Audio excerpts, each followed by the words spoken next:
Bonjour à toutes les personnes curieuses et passionnées de coaching. Je suis Stéphane Coulier, membre du Forum francophone de la recherche en coaching. Aujourd'hui, Isabelle Mélençon nous présente un article rédigé par un collectif de 7 auteurs dont vous retrouverez les noms dans le descriptif de ce podcast. Cet article est paru en décembre 2022 dans la revue scientifique The Coaching Psychologist et s'intitule On Becoming a Coach, Narratives on Learning and Development. Isabelle Mélençon est coach professionnelle depuis plusieurs années. Elle est l'auteure d'un mémoire sur le processus de coaching destiné aux gestionnaires et aux dirigeants en organisation. Bonjour Isabelle. Bonjour Stéphane, heureuse de te retrouver. Moi de même. Pour débuter, peux-tu nous offrir un bref aperçu de l'article que tu as choisi? Certainement, c'est un article qui parle de la façon dont les coachs chevronnés racontent leur processus de maturation. Les auteurs partent de la prémisse que peu d'articles du corpus de littérature scientifique s'intéressent au développement du coach. En revanche, l'emphase est souvent mise sur le développement et le cheminement du coaché. Alors ici, les auteurs cherchent à combler ce déficit. En d'autres mots, il est question du concept de maturité du coach. Et pour l'illustrer, on explore comment des coachs d'expérience décrivent et interprètent leur propre processus de développement. Ici, les auteurs cherchent à cartographier la progression d'un coach de façon plus organique que ce qui est proposé habituellement dans les écrits. Pourquoi? Parce que, comme tu le vis peut-être, Stéphane, le développement d'un coach tout au long de sa carrière n'est pas souvent une entreprise qui est très planifiée ou structurée. Donc, dans le cadre de leur recherche, les auteurs préfèrent se distancier des modèles de stade de développement selon lesquels le coach progresserait de façon linéaire et incrémentale, une marche à la fois, comme un passage obligé qui permet d'accéder au stade suivant de son développement. L'image qui me vient pour résumer l'hypothèse posée par les co-auteurs de l'article, c'est comme le coach se développe en mode mind map. C'est ce schéma qui représente visuellement l'arborescence de la pensée plutôt qu'en mode gravir un escalier marche par marche. Vois-tu ce que je veux dire? Oui, une image vaut 1000 mots. Tu piques vraiment ma curiosité. Et que dit la littérature sur ce sujet? Bond avance que la maturité n'est ni une destination ni un état statique et qu'elle se résume plutôt à avoir un jugement de qualité et empreint de sagesse. À propos de la façon dont les coachs se développent, Drake suggère que les référentiels de compétences sont utiles aux coachs novices à leur début, mais que les coachs expérimentés transcendent souvent ces cadres. En marge des connaissances formelles, les coachs apprendraient dans l'action, le fameux learning by doing, par les expériences de vie et par la réflexion et l'introspection. Enfin, Nicholson et Carroll rappellent que le mot développer signifie sortir quelque chose ou quelqu'un de ce qui l'enveloppe, déployer, déplier, défaire. Par extension, se développer, c'est se créer une identité en embrassant quelque chose de nouveau et en laissant aller ce qui ne nous sert pas. Intéressant. Chaque coach va donc se reconstruire en dehors des cadres des formations qu'il a pu suivre. Et qu'en est-il de la méthodologie de recherche préconisée par les auteurs? Très bonne question. La méthodologie retenue est l'analyse interprétative phénoménologique, l'acronyme IPA pour les intimes. Permets-moi de glisser quelques mots à ce sujet. L'analyse interprétative phénoménologique est une approche de recherche assez récente qu'on associe souvent au domaine de la psychologie et qui est de plus en plus utilisée dans d'autres disciplines. L'IPA est une méthode d'analyse qualitative au cas par cas. On s'intéresse à des expériences vécues par des individus, d'où l'aspect phénoménologique, puis au sens et à l'interprétation que ces derniers donnent à leurs expériences, ce qu'on appelle l'herméneutique, soit l'art d'interpréter. Il faut savoir qu'ici, on est en mode idiographique, c'est-à-dire qu'on considère les individus étudiés non pas comme des idiots, Stéphane, mais on les considère de manière isolée en ne cherchant pas à tirer des conclusions universelles ou à dégager des généralisations statistiques. Phénoménologique, herméneutique, idiographique. Isabelle, là, tu nous bombardes de mots que l'on n'utilise pas tous les jours. En effet, trêve de mots savants, je te rassure. Ce qui compte dans l'approche par IPA, c'est la richesse et la profondeur des données recueillies et non le nombre de répondants. Quoique dans le cas présent, l'échantillon de recherche est considéré plutôt important pour une recherche de type IPA et non une bière de type IPA, Stéphane. Dis donc, Isabelle, tu es d'humour potache aujourd'hui. Ou, comme on dit en québécois, tu fais de l'esprit de bottine. T'as bien appris ta leçon, Stéphane. Peux-tu nous en dire plus sur l'échantillon utilisé en cette recherche? L'échantillon est constitué de 32 coachs expérimentés, soit 15 hommes et 17 femmes issus de 19 pays. 7 chercheurs, qui sont aussi les co-auteurs de cet article, ont été mis à contribution pour interviewer les 32 coachs. Et pour ce faire, ils ont tous utilisé la même grille d'entrevue semi-structurée. Après avoir invité les coachs à raconter et interpréter leur processus de développement, les chercheurs ont conduit une analyse des données recueillies en 4 étapes bien définies, ce qui a permis d'ajouter des couches d'interprétation successives, et l'analyse a débouché sur les résultats présentés dans l'article. Et justement, quels sont les principaux résultats de cette étude? J'y arrive dans un instant. Dans la foulée de la méthodologie IPA, les résultats sont présentés sous la forme de récits narratifs, sans respecter de logique séquentielle ou linéaire. Ça a aussi pour but de laisser le lecteur prendre part au cycle herméneutique en ajoutant sa propre couche d'interprétation. Comme tu vois, ça nous amène dans un univers qui sort un peu des sentiers battus. En lisant l'article, j'ai bien aimé cet aspect qui apporte une certaine singularité à cette étude. En effet, une approche originale qui n'est pas souvent utilisée pour des recherches sur le coaching. J'invite donc nos auditeurs à écouter ce qui suit en se prêtant au jeu d'ajouter leur propre interprétation. En parallèle, si on est coach, on gagne aussi à profiter de ce podcast pour faire le point sur son propre développement et s'inspirer de ce que les autres coachs font pour gagner en maturité. Tu me fais déjà réfléchir. J'espère seulement que la maturité dont tu parles n'est pas corrélée avec le nombre de cheveux blancs qu'on a. Bon, là, c'est toi qui badines. Aucun lien ici, je te rassure, entre sagesse et cheveux blancs. Sans plus tarder, allons-y avec les trouvailles des auteurs. À partir des récits, histoires et autres témoignages personnels livrés par les 32 coachs d'expérience sondés, les auteurs ont identifié 5 grands thèmes qui sont présentés dans l'article sans aucune hiérarchie. Premièrement, les différents véhicules de développement du coach. Deuxièmement, la conscience de soi du coach. Troisièmement, le lâcher-prise en tant que coach. Quatrièmement, une pratique éthique du coaching. Et finalement, les caractéristiques d'un coach d'exception. Puis, chacun de ces 5 grands thèmes est éclaté en sous-thématiques et c'est là qu'on retrouve toute la richesse de l'interprétation. J'imagine qu'à partir de maintenant, nous allons décortiquer le tout, un thème à la fois. Oui, c'est exactement ce qui nous attend dans les prochaines minutes. Alors, allons-y.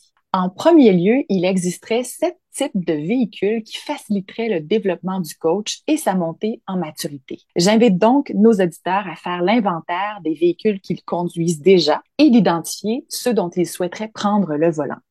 Parfait, j'embarque. Alors, quels sont les 7 types de véhicules de développement du coach? Premier véhicule, l'intentionnalité du coach. Le fait d'être intentionnel et volontaire dans son développement de coach se trouve au cœur même du processus. Un coach intentionnel, il va sur le terrain pour coacher des individus, il expérimente certaines choses lors des coachings, puis il fait preuve d'introspection et sollicite de la rétroaction pour apprendre de ses expériences et s'améliorer. Dans un processus qui se veut itératif, le coach recommence cette boucle sans fin, toujours dans l'intention de s'améliorer. Deuxième véhicule, la supervision. Les coachs interviewés ne cessent jamais d'investir temps et argent pour être supervisés par d'autres coachs. En début de carrière, ils souhaitaient que leur superviseur leur indique ce qu'ils auraient dû ou pu faire différemment. Ensuite, ayant atteint un certain stade de maturité, le besoin de supervision se concentre davantage sur l'exploration d'échanges avec des coachés. Plus la maturité prend place, plus il y a un passage du faire à l'être. Troisième véhicule, le travail sur soi. Le travail sur soi d'un coach peut s'effectuer par le biais de la réflexion, via l'écriture. Certains tiennent un journal intime, d'autres conçoivent des ateliers, écrivent des livres ou des articles, et aussi par la thérapie qui s'avère être un catalyseur de conscience de soi. Quatrième véhicule, l'expérience et les stimuli pratiques. Les coachs interrogés indiquent apprendre énormément de leurs clients. Certains ont eu l'opportunité de coacher à l'international et ont donc été exposés à différentes cultures, ce qui a contribué à leur développement. D'autres portent plusieurs chapeaux, être à la fois coach, chercheur et professeur, par exemple. Et tous valorisent la rétroaction comme vecteur de développement. Cinquième véhicule, l'acquisition d'un éventail de connaissances. Les coachs matures disposent d'un répertoire qui combine le savoir formel et informel. D'une part, ils étudient pour obtenir des certifications, des diplômes académiques, et d'autre part, ils lisent des articles et des livres, ils consomment des webinaires ou encore des podcasts comme nos auditeurs le font actuellement. Sixième véhicule, l'enseignement pour apprendre. Les coachs disent se développer considérablement en enseignant divers contenus qu'ils doivent au préalable maîtriser et intégrer et en supervisant d'autres coachs. Septième et dernier véhicule, une communauté de coachs. Que ce soit dans un contexte formel ou informel, toute occasion de dialoguer avec des pairs permet aux coachs d'apprendre et de progresser. Donc, à propos de ce dernier point, la communauté de pratique à laquelle nous appartenons tous les deux, le Forum francophone de la recherche en coaching, constitue un bon véhicule de développement. Tu as tout à fait raison, Stéphane. Je dirais même que c'est une locomotive, car en tant que membre du FFRC, nos activités nous amènent à monter à bord d'autres véhicules que je viens de présenter. C'est un peu comme si on était dans un train avec plusieurs wagons. C'est une belle image. Merci.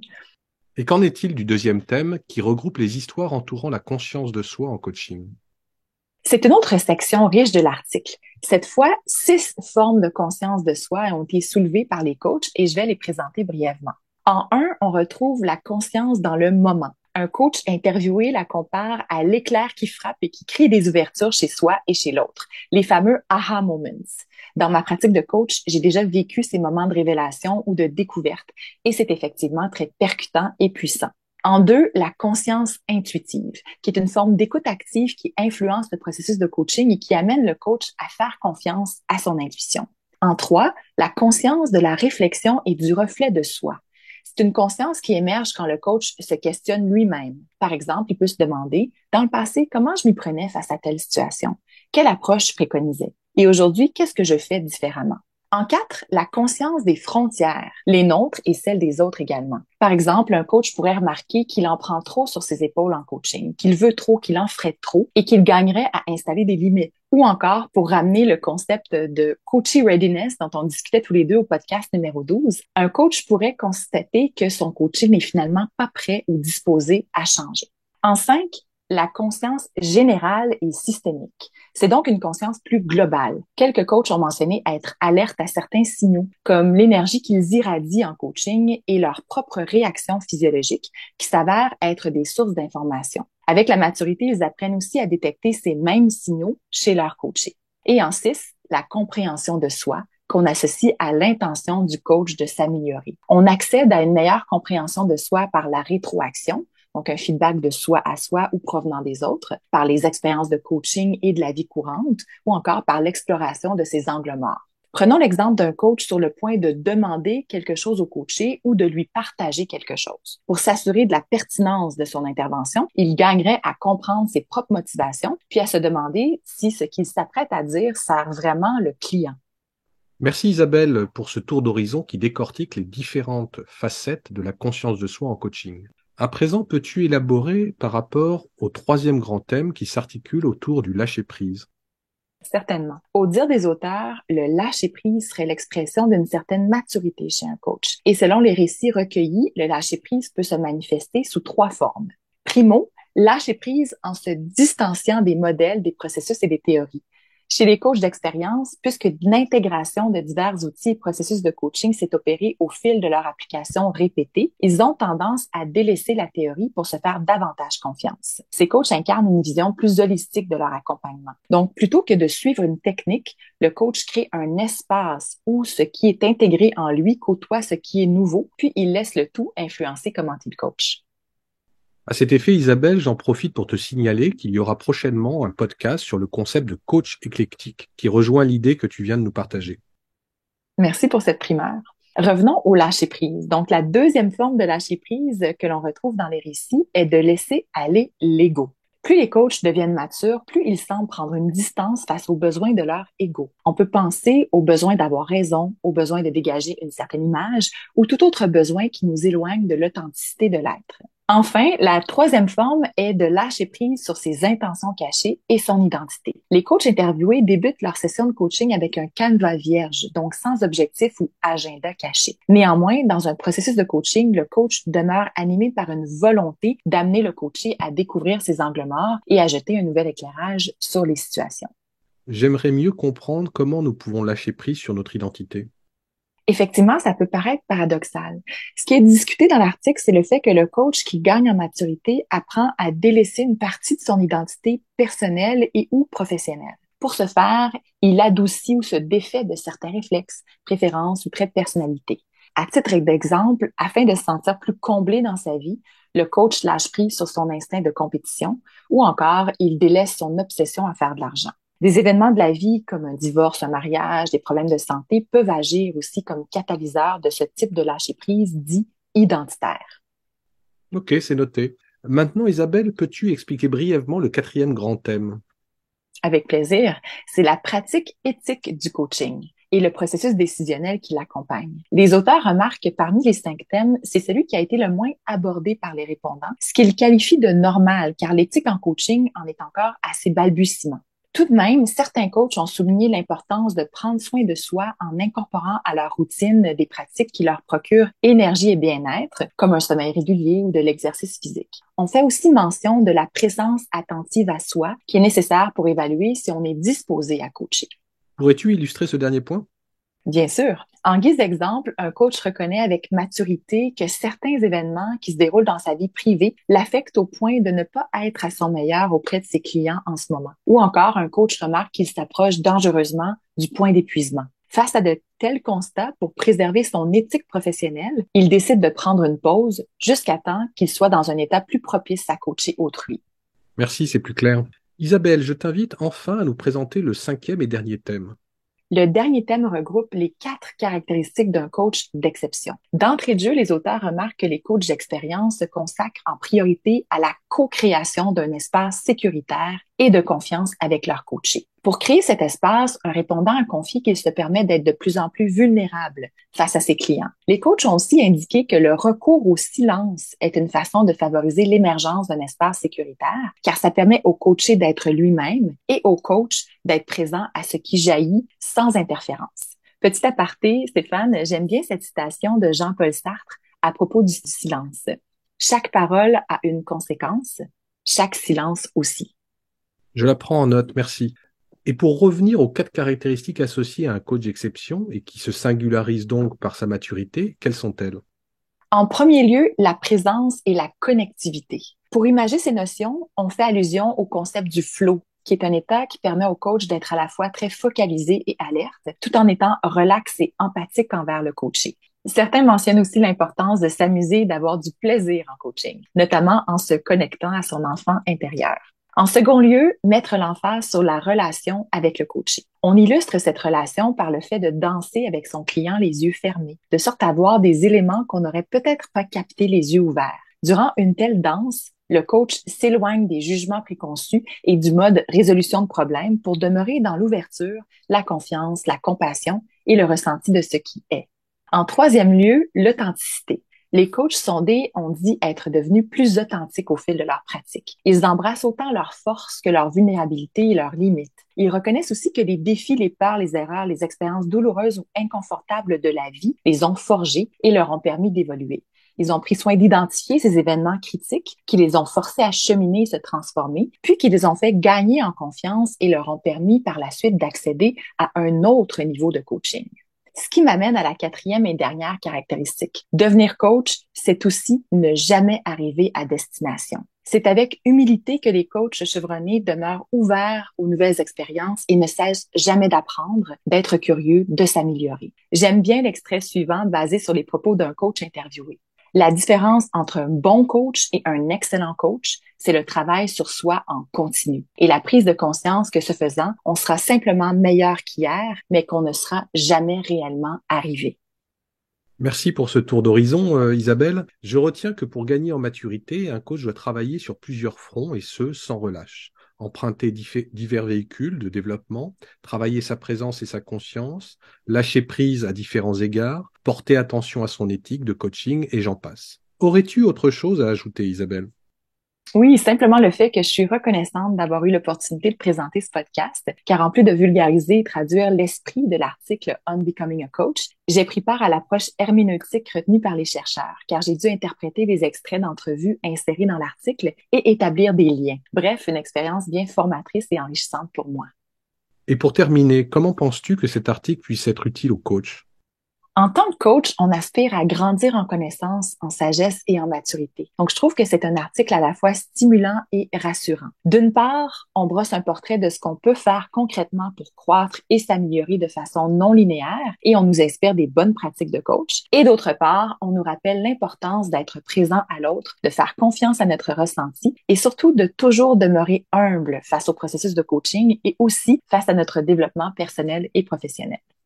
D'une certaine manière, le faire et l'être de tout à l'heure qui avancent main dans la main. Effectivement, c'est un très beau clin d'œil. Je te remercie Isabelle pour ce résumé captivant. J'ai également apprécié que tu profites de l'occasion pour faire réfléchir nos auditeurs et les mettre en action. Au plaisir de te retrouver prochainement. Pour les auditeurs qui voudraient consulter l'article présenté aujourd'hui, vous trouverez la référence complète dans la description du podcast. Je vous dis à bientôt pour un prochain Recoach.